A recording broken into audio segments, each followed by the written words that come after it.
Bienvenidos a una entrevista veraz muy distinta, porque el personaje es inusual, es un transformador.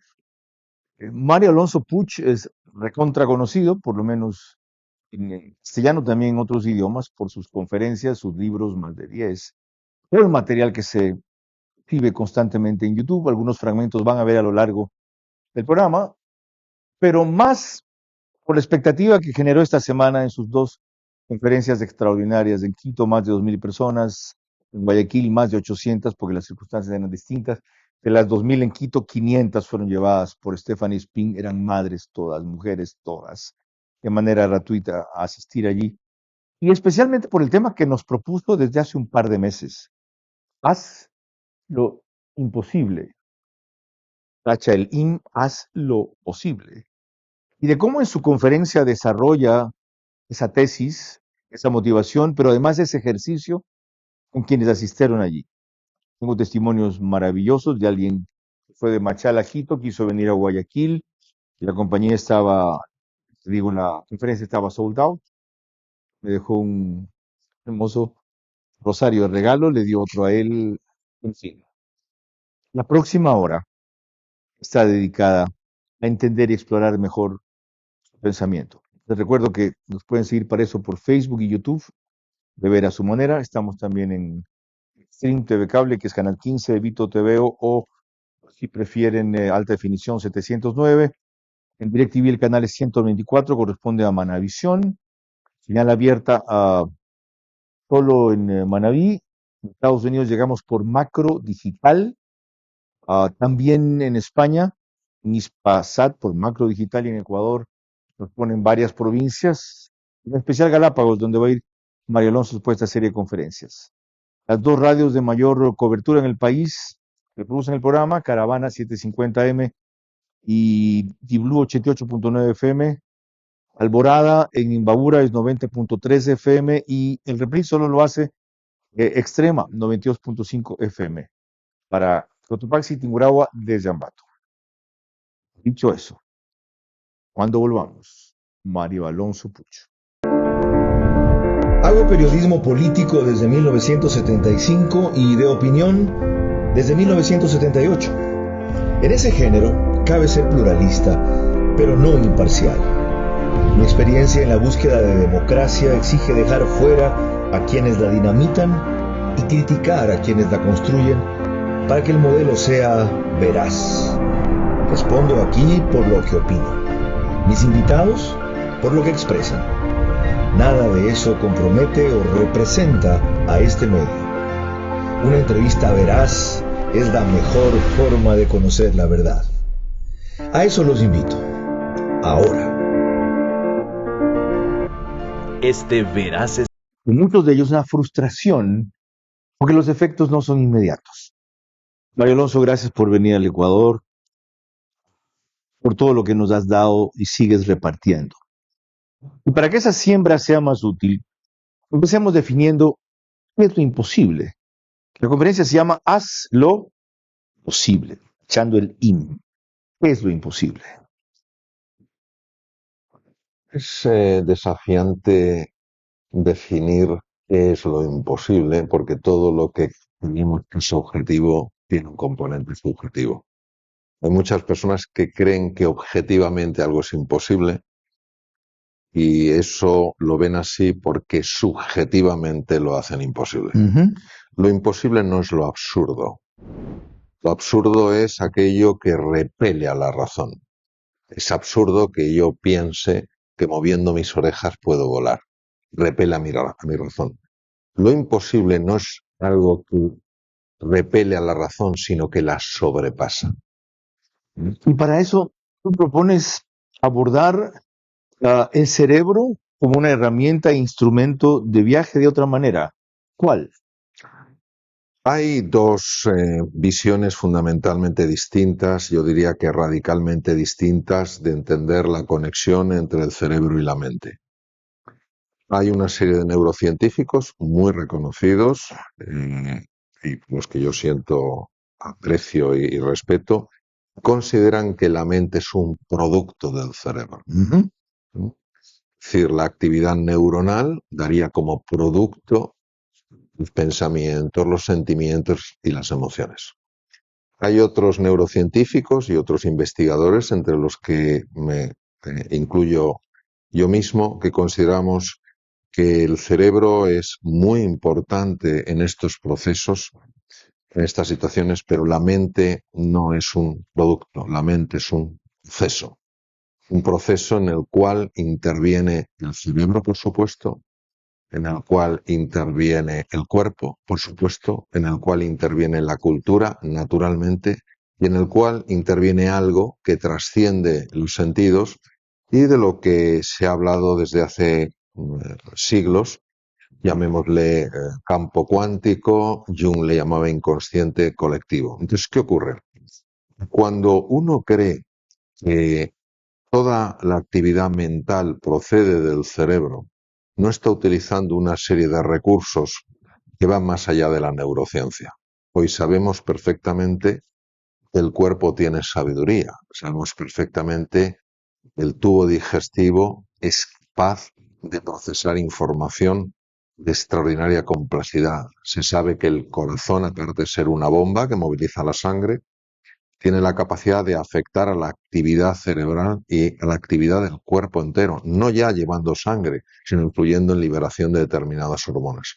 ¿Esto qué quiere decir? Muchas veces cuando nosotros exploramos nuestras habilidades cognitivas, decimos, no, yo es que a mí me falta capacidad, no tengo suficiente memoria, y no se entiende que la mente necesita del cerebro, pero la mente es mucho más que el cerebro. Esto parte por reeducarnos entonces, Por reeducarnos y por reconceptualizar al ser humano como tal. es un cambio de paradigma, es un cambio de paradigma. Y te voy a poner otro ejemplo muy sencillo, Carlos. Si yo te digo, ¿en qué órgano piensas cuando hablamos de respiración? ¿Tú qué me dirías? Pulmones. Pulmones. Ahora, si yo te pregunto, ¿los pulmones son lo único que intervienen en la respiración? Claro que no. Claro que no. La célula respira. La célula toma oxígeno y elimina CO2. ¿Ok? ¿Qué quiere decir? Que la respiración necesita los pulmones, pero no se puede explicar solo a través de los pulmones. Ujú. Entonces, ¿qué ocurre? Que hay un paradigma, es un paradigma muy estricto, muy mediado por la mente analítica, donde todo se quiere explicar en base a la materia, en este caso algo que trasciende la materia, como es la mente con los pensamientos, los sentimientos y las emociones, se quiere convertir en un producto exclusivo de la actividad cerebral. Y hay otro paradigma que afortunadamente es el que se está desplegando cada vez más, donde entendemos que los procesos mentales necesitan del cerebro, pero no emergen del cerebro. Para volver al principio entonces, para que alguien sea capaz de hacer lo imposible, debe primero entender lo que acabas de explicar, y segundo, creer en eso. ¿Cómo hacemos para que se lo crean? Me lo dijo este señor, lo ha vivido, que era médico, que ahora es un transformador espiritual, como sea que te quieran conceptualizar, yo creo que todas las categorías te quedan cortas. ¿Cómo hace para creérselo una persona? Pues es una pregunta fascinante que yo empecé a hacerme hace tiempo. Ajá. ¿Cómo cambia uno lo que cree?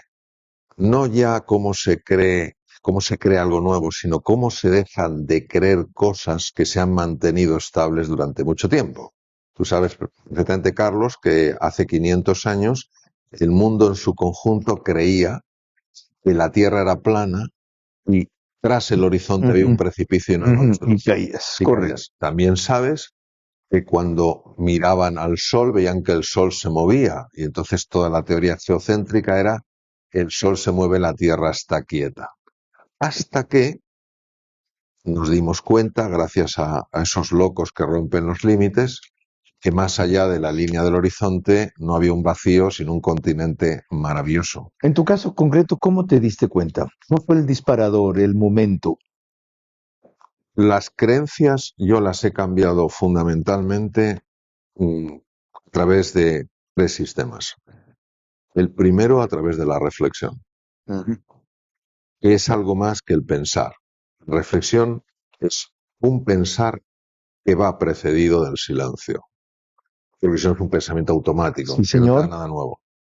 En segundo lugar, a través de vivencias que he tenido, de vivencias donde ha chocado, Ya como médico, cuando ejercías por supuesto, la cirugía por supuesto, y estudiando medicina, y estudiando medicina. donde ha chocado la realidad con el mapa que yo tenía de ella. Ajá. ¿De qué manera? ¿Un ejemplo? ¿Un caso? Pues, por ejemplo, recuerdo una situación en la que yo me enfrentaba a un examen de una asignatura que a mí me espantaba, que era la ginecología. No porque sea una asignatura espantosa, es una asignatura preciosa.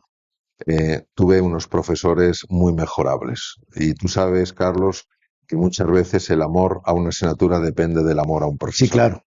Entonces, no tuvimos fortuna con los profesores y yo, la verdad es que fui relegando el estudio de la ginecología porque había otras cosas que me interesaban mucho más porque tenía, entre otras cosas, profesores mejores. Hasta que llegó un momento en el que me encontraba a 4 días del examen.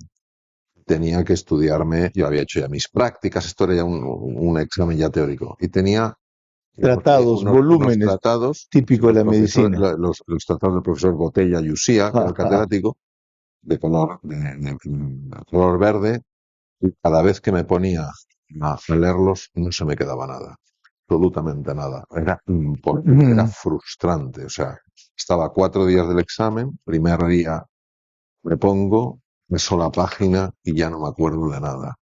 Paso la página y no me acuerdo de nada. Consigo acordarme de algo, paso 3 páginas, no me acuerdo de nada. Y así fue transcurriendo los 2 ¿Hasta primeros qué? días.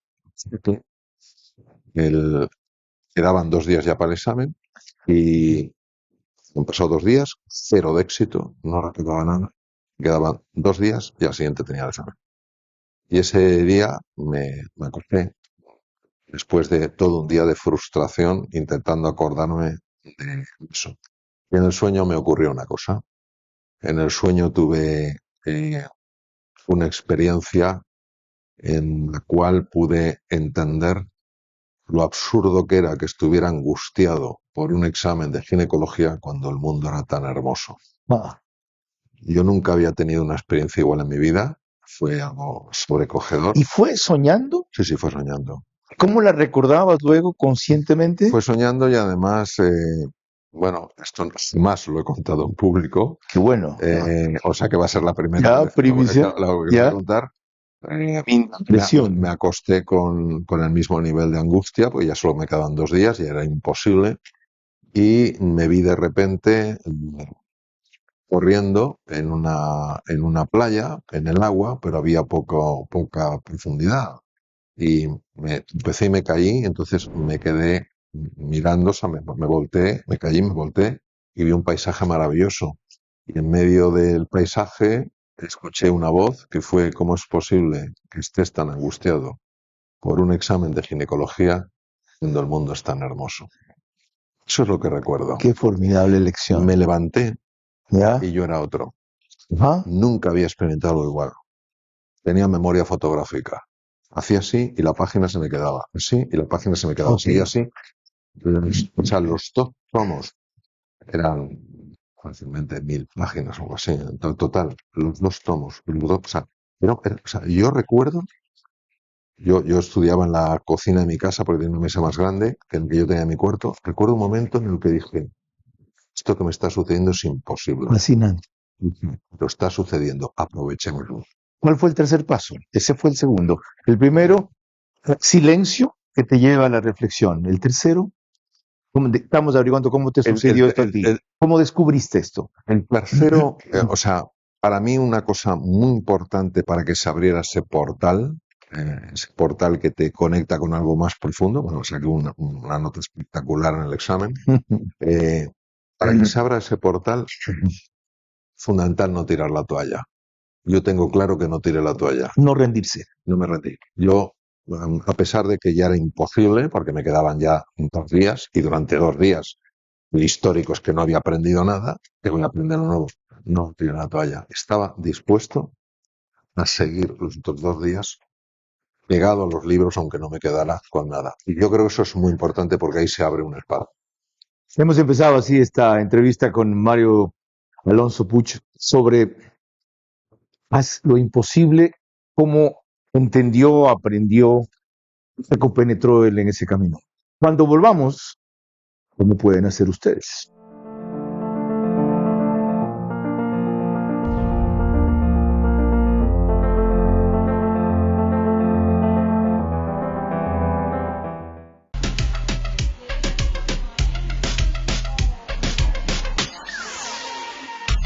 Te luce mejor si te sale gratis.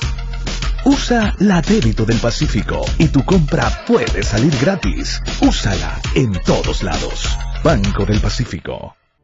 Latitud Cero, cerveza artesanal. Solo en Fogo de Chão, restaurante. En Hotel Marriott, Quito. Desde julio 25, en el Alhambra, San Borondón. Dijo, hay una cosa que yo sí creo que no te puede contar un diagnóstico ya nadie, y es la sentencia que recibes, pero que solamente el amor cura. Otra cosa que muchos si no lo viven, no lo podrían vivir con el cliché, y yo te diría que hoy vivo una historia de un día a la vez donde el amor me cura, pero como tengo este reloj gigante que tú tienes aquí, pero el mío es así de grande, así de más grande que el tuyo, aprendo a vivir sabiendo que cada hora que yo tengo tiene que valer la pena. Esta hora conmigo tiene que valer la pena, porque si no, el reloj no puede ser un día más. En el país lo hacen con la UES, la Academia en Busca de Sentido. Para entrenarnos en competencias como resiliencia, me cuesta menos. Regulación emocional, me cuesta mucho. Liderazgo interior, me cuesta algo. Comunicación consciente, más o menos. Gestión del estrés, pero algunas otras habilidades emocionales. Pero lo interesante es esta alianza de UES con la Academia en Busca de Sentido. ¿Qué van a decir, Carlos, en Soy tu funeral? feliz, pero no me llena. Tú sí sabes qué van a decir en tu Ok. funeral en una línea, pero ¿cuántos de ustedes en verdad saben cómo quieren que se diga Daniela, José, Luis fue, no trabajó en, no, fue, ¿qué fue? Porque es distinto tener, hacer, Sí, que ser. Entonces exacto. lo que se va a contar de nosotros en el funeral está muy conectado con ese propósito, que grandes expertos como María Alonso y ellos me entrenaron un poco en eso, pero yo descubrí algo que quizás sí llegó con la discapacidad, y es que el talento sin propósito se desperdicia. Un poco es lo mágico. ¿Cómo sé yo entonces o cómo descubro que lo que yo creí imposible, que sea algo, como tú mencionabas, no es que bates las orejas y sales volando? Lo que creí algo imposible para mí, lo puedo hacer. Y tiene algo que ver con la edad. Son casi contemporáneos. La forma en la que sabes que algo que para ti era imposible se ha hecho posible es por lo que genera en ti. ¿Qué es lo que genera en ti? Sorpresa, asombro, sobrecogimiento y profunda gratitud. Porque no es algo esperable. Si fuera algo esperable, te alegrarías. No te generaría una sensación de asombro, tampoco de sobrecogimiento, ni de tanta gratitud. Estarías contento, pero tendrías tantísima gratitud. Esos son los frutos por los que se reconoce que lo imposible se ha hecho posible. Porque te quedas con Una luz interior, por ejemplo, que al rato que encendemos la luz, empezamos a ver el camino. ¿Cómo enciendo mi luz? Fíjate, Carlos, no hay que encender la luz siempre está encendida. Lo que hay que quitarse es el velo que tenemos delante de los ojos, que nos hace creer que estamos en una habitación a oscuras cuando la habitación está iluminada.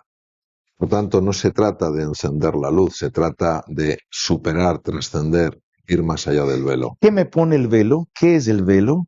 El velo lo describen hace ya miles de años la literatura sapiencial hindú, le llaman maya, es el gran espejismo. Nosotros, en el lenguaje más moderno, podríamos llamarlo el yo ilusorio, yo egoico o ego. El velo es una interpretación de la realidad que llega a tener tanto peso que para nosotros tiene más valor que la propia realidad. Imagínate, para que nos podamos entender, ya que es un lenguaje que es un poquito escurridizo. Imagínate, Carlos, que yo tuviera un mapa y ese mapa describe parcialmente una realidad. Lo que no cabe duda es que lo más real no es el mapa, es la realidad. El valor de un mapa es la precisión con la que transmite una realidad. Correcto, una descripción aproximada. Una descripción lo más aproximada. Entonces, ¿qué sería lo lógico? Sería lo lógico que cuando yo entro en contacto con la realidad y me doy cuenta de que hay aspectos del mapa que están incorrectamente trazados, yo cambie mi mapa. Si tú ves los mapas de la Tierra hace 600 años, Correcto. no tienen nada que ver con lo de ahora. Pero ¿qué es lo que hace Maya? ¿Qué es lo que hace el velo de la ilusión? ¿Qué es lo que hace el yo ilusorio, el ego? Es algo muy curioso. Dice que quien está mal es la realidad. A ese extremo. Es extremo. Ok.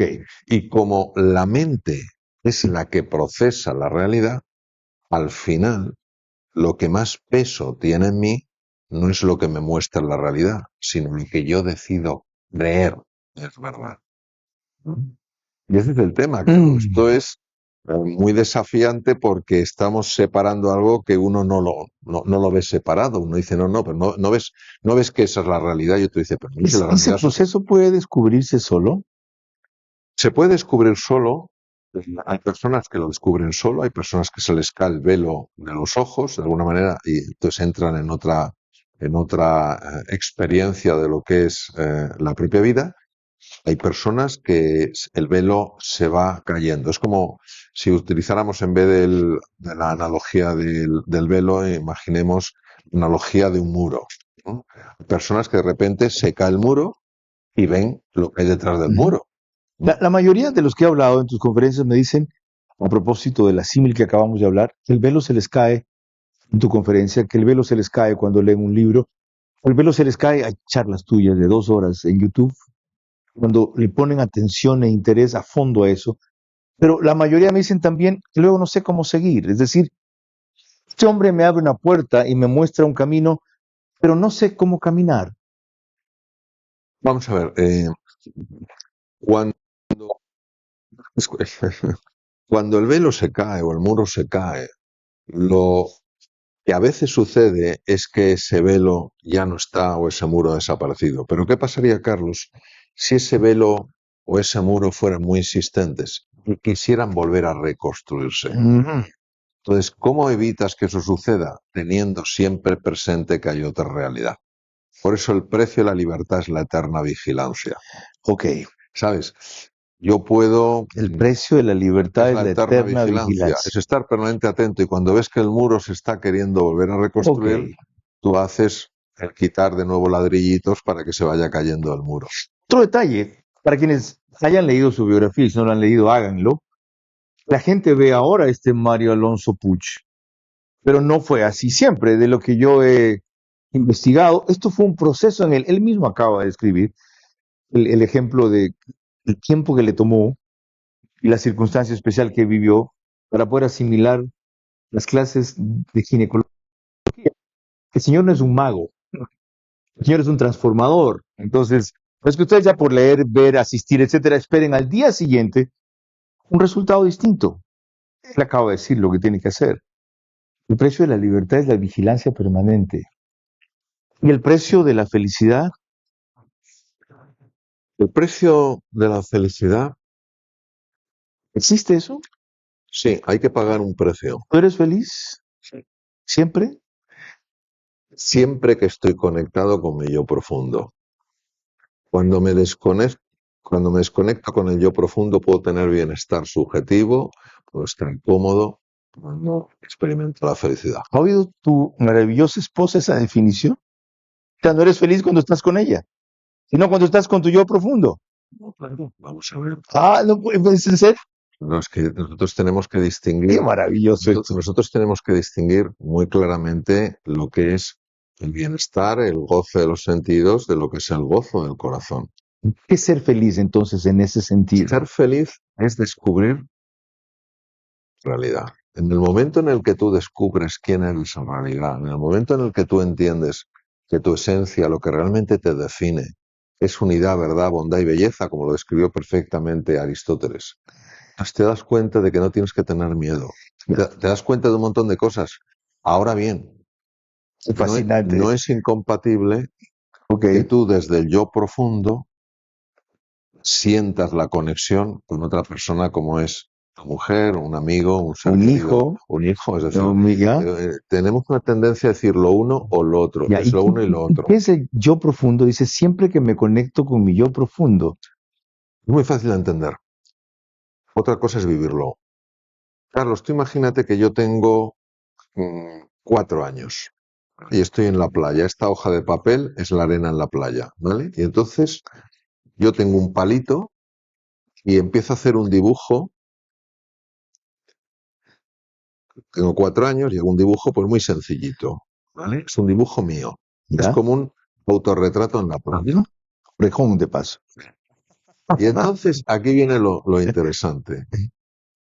Aquí, en lugar de decir, esto es un dibujo que he creado, digo, este soy yo. Entonces, cuando una ola llega y quiere borrar el dibujo, yo le intento impedir, ¿Mm? porque es mi dibujo. El yo profundo no es el dibujo, el yo profundo es el artista. La pregunta es ¿dónde hay más recursos? ¿En el dibujo o en el artista? En el artista. Que lo puedes repetir las veces que quieras. Y puedes variarlo. Pero ¿qué ocurre si el artista se olvida de que es artista y se identifica con su dibujo? Esto se llama, en ontología, el yo superficial o yo ilusorio. Este soy yo. Y por eso, aunque lo que he dibujado no es muy bonito, no quiero que nadie me lo toque. Y por eso no paro de repetirme, yo nací así, soy así, siempre seré así. Pues lo que yo propongo en mis libros, en mis conferencias, en lo que sea, es que salgamos de la película del personaje con el que nos hemos identificado y nos reconozcamos como espectadores y guionistas, porque cuando tú te reconoces así, puedes crear una nueva historia. Fascinante. Yo profundo. Con eso vamos a proseguir enseguida, porque entramos en la parte central de lo que creo que todos ustedes tienen avidez de conocer y desde luego de entender. Y esto último, y de paso aplica para mí, estoy aprendiendo, tengo 70 años, soy un poquito mayor que el señor. Latitud Cero, cerveza artesanal, solo en Fogo de Chão, restaurante, en Hotel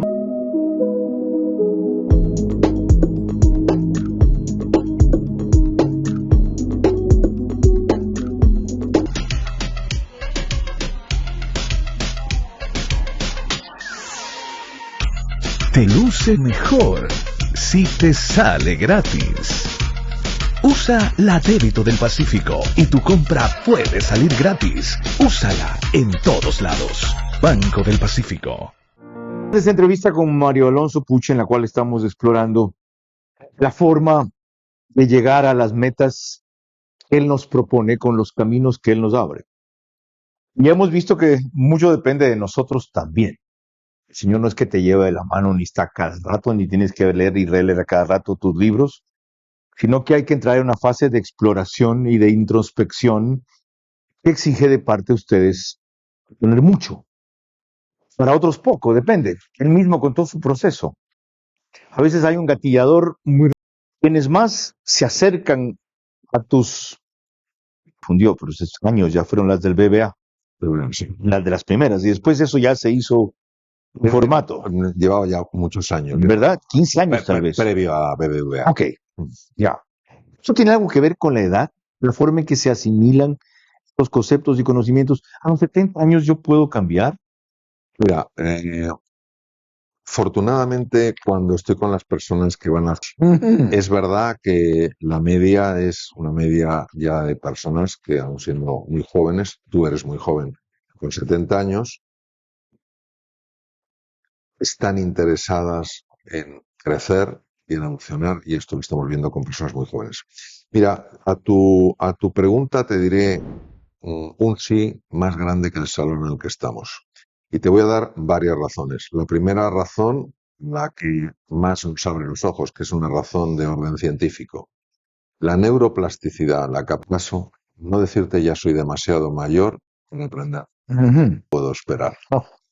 Y el cuarto requisito es darle la vuelta a todo esto y decir, tengo todo por hacer. Cuando eso sucede, eso genera un estado de ánimo, libera unos neurotransmisores en el cerebro, el más importante es BDNF, factor derivado del cerebro, factor creciente derivado del cerebro, que favorece que células madre. Y ahí es donde tú dices que uno puede empezar a esculpir su cerebro. Por supuesto. Nosotros esculpimos el cerebro a lo largo de toda nuestra vida. y la primera persona en el mundo que lo intuyó, no podía mostrarlo, ganó el Premio Nobel de Medicina en 1906, don Santiago Ramón y Cajal, Ajá. y dijo, todo ser humano, si se lo propone, puede ser escultor de su propio cerebro. Ok. Hoy es incuestionable que la ilusión, las ganas de crecer, el propósito, las ganas de contribuir, el no tirar. Tengo una vida relativamente cómoda. Yo, en medio de las carencias diarias, no tengo tiempo para hacer lo que propone este señor. Mira, yo escribí un libro que se llama, hace años, que se llama Reinventarse, tu segunda oportunidad. Ajá. Lo escribí en el 2010. En el 2008 hubo una de las crisis económicas más tremendas que se han vivido. Montones de personas perdieron el empleo. Montones de personas andaban por ahí sin saber qué hacer. Que uno podía reinventarse, hizo un clic en sus vidas. Es cierto, el que era arquitecto técnico se convirtió, se compró una licencia de taxi y empezó a llevar un taxi. Es cierto que la persona que hacía una cosa se reinventó haciendo otra. Todos los testimonios, y algunos salieron en televisión, todos los testimonios hablaban de un renacer de la persona. Es decir, si tú pierdes el trabajo, has perdido el trabajo, lo que no has perdido es tu dignidad como ser humano. Y me invitaron una vez a cenar y se sentó a mi lado, o me senté yo al lado, mejor. Y me dijo con verdadera, esto fue hace ya bastantes años, me dijo con verdadera tristeza, dice, mira Mario, han perdido sus empleos, les he conseguido nuevas oportunidades de empleo y llegan con una actitud hundida, llegan con los pelos revueltos, dice, y es una pena porque tienen un gran talento, pero se han hundido porque han perdido su trabajo. Y yo sufro, me decía ella, porque viendo que podrían recuperar su trabajo, no el de antes, un trabajo, ellos mismos han tirado la toalla. Entonces, que no estamos diciendo que esto sea fácil, nunca hemos dicho que este camino sea fácil. Lo que decimos es que este camino es posible y nadie nos va a garantizar tener éxito. Lo que no cabe duda es que si una persona, aunque pierda su trabajo, aunque esté en una situación económica difícil, si no pierde el ánimo, si sigue buscando, si va con una buena actitud, va con una buena disposición, es más probable que aparezcan oportunidades. No, yo es que quiero la seguridad. La seguridad solo tenemos una. Ajá. Un día nos vamos de aquí. Ok. Sigamos por allí. ¿Dónde nos vamos el día que partimos de aquí? Hay una parte nuestra que desaparece, obviamente, que es la parte material, la parte física, vuelve a la tierra, y hay una parte. Si yo pudiera contestarte a esta pregunta, mostraría un nivel de arrogancia tremenda. Okay. Yo te digo dónde me gustaría que fuera. ¿Dónde? Me gustaría que fuera con quien me creo. Me gustaría que la energía que pueda tener, la pequeña luz que tenga, se funda, es decir, se una con quien me creo. ¿Y con quién te creó fueron tus padres? No, con Dios. Con Dios. ¿Crees en Dios? Claro. ¿Desde cuándo? Pues diría que desde siempre. ¿Y por qué crees en Dios? Y cada vez más. Porque, primero, permíteme que defina para mí quién es Dios. Para mí Dios está descrito como amor infinito e incondicional, sabiduría infinita y poder infinito. Por tanto, no es una figura a la que yo tenga ningún miedo. Primer punto. Segundo, tampoco para mí es una figura que me esté mirando a ver si me porto bien para decidir si me voy para arriba o me voy para abajo. Tampoco es una figura que me ponga condiciones para que me ame. Por eso me parece lo más hermoso fundirme en esa dimensión. No me interesan imágenes de Dios en las cuales solo si me porto bien merezco su cariño. Solo si soy perfecto puedo ascender a los planos más altos. No me interesa porque eso no me mueve. Si Dios es amor infinito e incondicional, y por lo tanto poder infinito e incondicional, ¿por qué permite un mundo tan injusto? Es muy interesante lo que dices y hay un escritor por el que siento un gran aprecio, que es Albert Camus, nació en Argel, ganó el Premio Nobel de Literatura, sus escritos son espectaculares, era profundamente ateo. Y era, bueno, no, más que ateo, el ateo es el que va contra Dios, era agnóstico, como Agnóstico, diciendo, ok. agnóstico tirando al ateo negativo, que es el ateo que dice Dios no Que existe. ataca la No, creencia. ese es el ateo positivo. El ateo positivo Correcto. ataca la creencia, el negativo Ah, dice Dios no existe, pero tú crees en él, ok. debes luchar. Entonces él iba con un amigo suyo, eran pequeños, iban caminando por la calle, había otro chico por allí, pasó un camión, lo atropelló y lo mató. Y entonces al ver, se volvió a su amigo y le dijo, ¿ves? Mira arriba, y él calla. Muy interesante porque siendo el ateo, en su obra El verano, habla de que en medio del invierno descubrí que dentro de mí había un verano invencible, que no importa cuánto el mundo ataque, hay algo más fuerte atacando de vuelta. Entonces, de alguna manera, él conectó con ese principio, ¿no? Es algo que de alguna manera puedes sentir que existe, no tienes que convencer a nadie de ello y tampoco tienes que sentirte avergonzado, sino todo lo contrario, en mi caso, por hablar de ello desde el respeto y desde el profundo. Maravilloso. Y la mención venía a propósito de que muchos creen que una condición sine qua non para hacer lo imposible es creer en Dios. Es necesario creer en ese concepto como tú lo hayas definido o como yo lo tengo definido, que es muy parecido. Si no igual, ¿Me permites que te cuente otra historia? claro. Mira, había un señor que se llamaba Rowland Heiser, era un norteamericano, padecía una adicción tremenda al alcoholismo. Y había intentado por activa y por pasiva que alguien, un psicólogo, psicoterapeuta, psiquiatra, le ayudara a quitarse su adicción. No lo consiguió ninguno. El señor Rowland Heiser era un hombre que tenía recursos y sabía que había un psicoterapeuta, en realidad un psicólogo analista, que se llamaba Carl Gustav Jung. Ah, Vivía en Zúrich. Y él lo famoso. conocía porque Freud y Jung fueron compañeros. Jung no fue nunca discípulo de Freud, fueron compañeros desde 1907 hasta 1914, en lo que por incompatibilidad en su pensamiento, Jung decidió abandonar a Freud. Bien, entonces, Jung había impactado tanto en los Estados Unidos por la profundidad de su conocimiento sobre las dinámicas de la mente, que el señor Heiser decidió ir a verle a Zurich. Entonces le visitó y Jung fue la única persona que consiguió quitarle la adicción. Pero hubo un problema y la adicción volvió.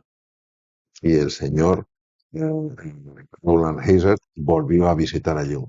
Y Jung le dijo, mire, y por lo que conocemos de Jung, no era un prepotente ni un arrogante, era un hombre muy cercano. Le dijo, mire, es muy difícil que si yo no he conseguido que la adicción no vuelva, usted encuentre a otro psicoterapeuta que lo pueda hacer. Y le dijo lo siguiente, Ah, lo único que creo que le va a funcionar es una curación espiritual. Ríndase, pero no el rendir que usamos en español, no, me rindo, sino el surrender, correcto. es la rendición. Entregarse. Entréguese, Admitir que hay algo superior. Entréguese a eso. El señor Heiser se curó por completo la adicción. Es más, él habló, y hay una carta que sí lo certifica, con los dos creadores de Alcohólicos Anónimos. Fascinante. Cuando uno lee los 12 pasos de Alcohólicos Anónimos, porque a mí me interesa mucho todo lo que implica la mente humana, en todos ellos está presente ese surrender, esa rendición, algo que nos trasciende.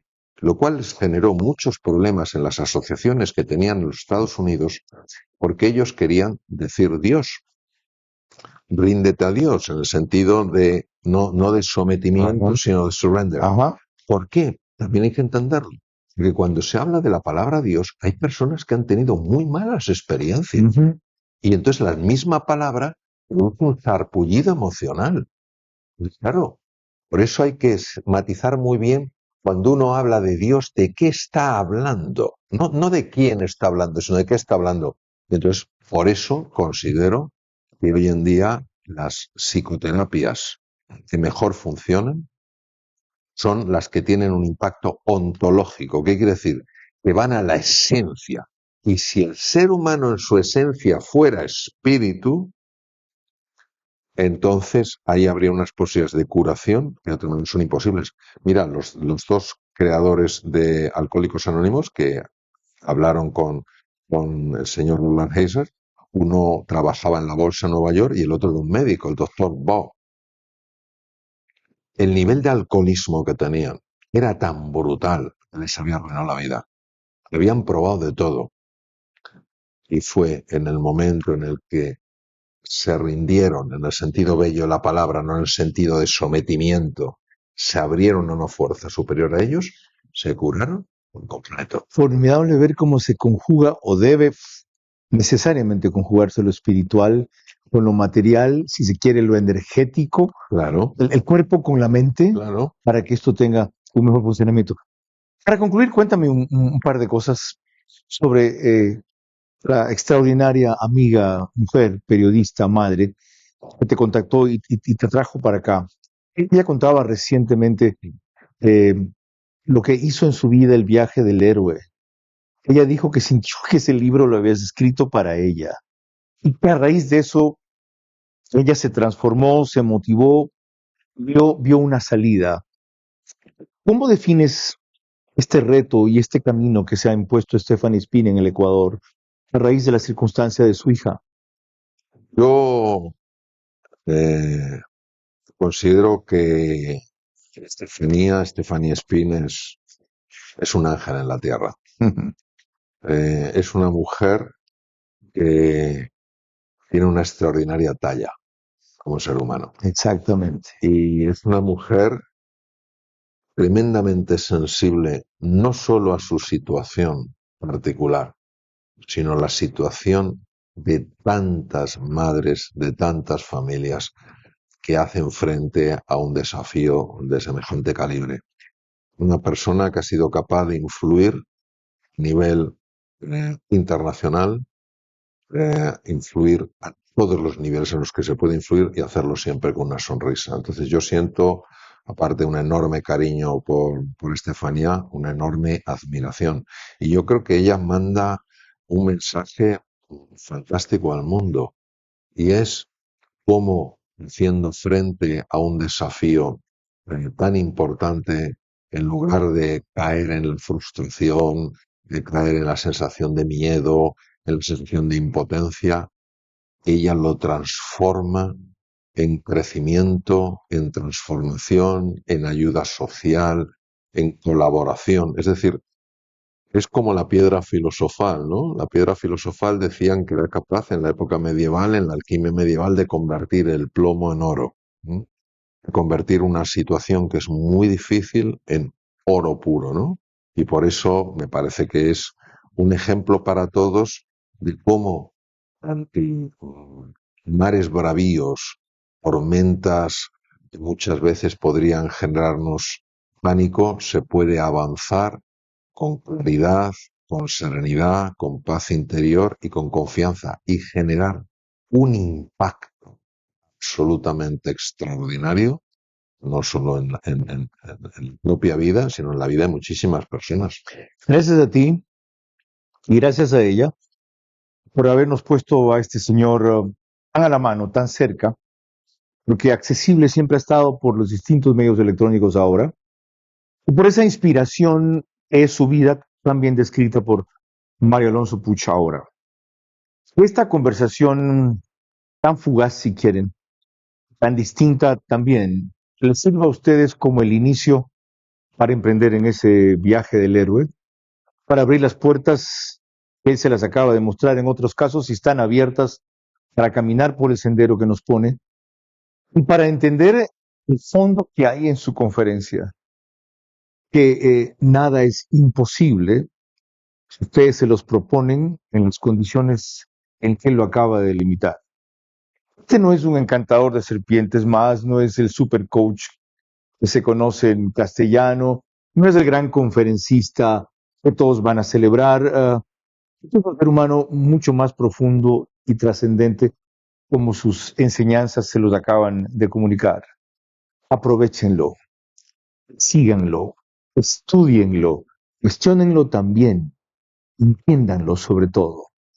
Porque en estas circunstancias complejas como las que vivimos ahora, especialmente en el Ecuador, y a propósito de la mención que hizo un rato de la inseguridad del empleo, hay todavía otro mundo que descubrir y ver más allá del que nos puede atormentar todos los días.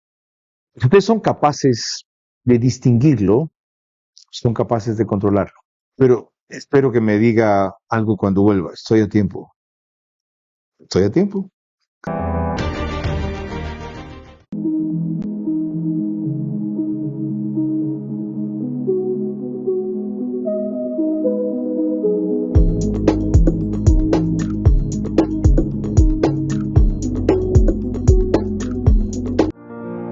Me referí al viaje del héroe, una de las obras más conocidas de Mario Alonso Puch. Sobre este tema también lo abordaron antes.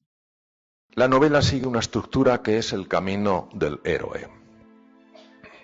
El camino del héroe fue muy estudiado por un grandísimo científico, lo que se llama el viaje del héroe. ¿Qué es el viaje del héroe? Es ese viaje que te ayuda a trascender las ropas de mendigo y a encontrarte con la esmeralda. Es un viaje que te saca de tu zona de confort, de cómo te has definido, soy un mendigo. Te introduce en un mundo nuevo, jamás te has planteado que hubiera más de lo aparente y te permite encontrarte con tu riqueza interior. Mario Alonso Puch pone mucho énfasis en el poder de las palabras y en una entrevista anterior él explica a su interlocutora la diferencia entre decir esa es una persona deprimida y esa es una persona con depresión. ¿Qué quiero decir? ¿Notas alguna diferencia en lo que yo voy a decir ahora? Primero, es una deprimida. Segundo, es una persona que tiene una depresión. ¿Notas alguna diferencia? Bueno, la depresión es una enfermedad. Sí, pero ¿cuál te suena más dura? ¿Es una deprimida o es una persona que padece una depresión? Es una deprimida, me parece como un poco despectivo, ¿no? Exacto. Sí. Fíjate, aquí cuando se coloca junto a la esencia de una persona una cualidad que es profundamente negativa, una característica, la depresión. Es totalmente distinto decir, es una persona que tiene una depresión. Es decir, tiene una depresión, no es una deprimida. Porque nadie quiere estar al lado de un tóxico. Nadie quiere estar al lado de algo que te envenene. Gracias por tu tiempo. Ha sido un honor, la verdad. Para mí también. ¿Ya? Créeme que esta es una conversación que entrará dentro de una categoría para mí muy querida, que es la categoría de las conversaciones inolvidables. Dios quiere que vuelvas y sobre todo que disfrute Galápagos por primera vez. Que tiene mucho que ver con lo que él es y ha hecho. La evolución de las especies y la regeneración de los seres que habitamos este planeta. Hasta la próxima entrevista verás el próximo. Banco Bolivariano. Transmisión simultánea, Vito TVO, Manavisión, Macro Digital Televisión, Caravana 750 AM, Tiblu 88.9 FM, Alborada 90.3 FM Imbabura, Extrema 92.5 FM en Tungurahua y Cotopaxi.